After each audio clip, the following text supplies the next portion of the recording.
I have been crucified with Christ, and it is no longer I who live, but Christ lives in me.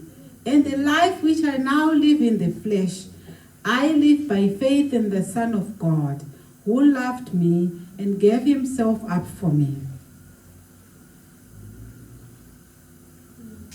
So this verse, this Galatians 2, it was written by a name called Paul. He used to be a strict Jewish religious leader who didn't at all believe in Jesus.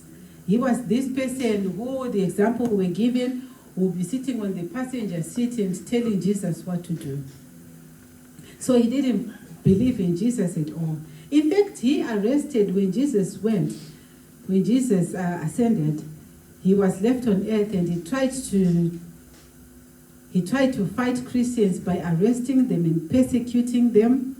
But one day when he was on his way to Damascus, because he would go to Damascus, because there was a big number there of people who were turning to Christianity. So he was going there to arrest them, and on his way, Jesus shone on him. He was struck by light. That's in Acts 9, verses 3 to 6. After that, he gave up his old way of living, because now he was struck by Jesus, he was struck by lightning, and he turned over to Jesus. He had something on that day that made him turn to Jesus.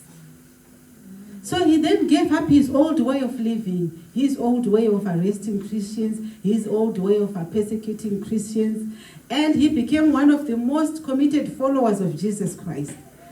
So Paul is now saying in Galatians 2 verses 20, I have been crucified with Christ. He doesn't mean he's physically died.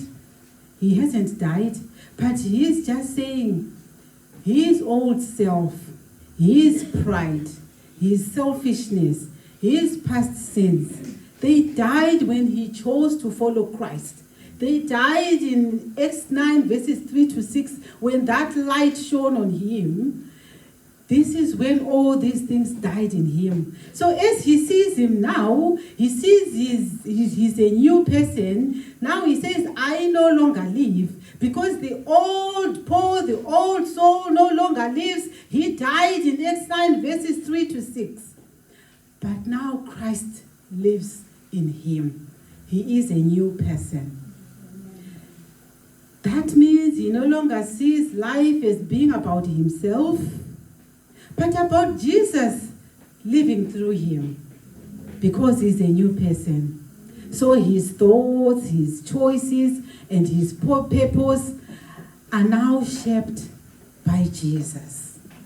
When he says, the life I live now, I live by faith in the Son of God, because he sees the Son of God. Each time when he wakes up, he hears the Son of God in him. He hears the Holy Spirit. He's being pushed around by the Holy Spirit. He means that everything he does, his work, his relationships, his decisions are guided by trust in Jesus, who loved him and gave his life for him.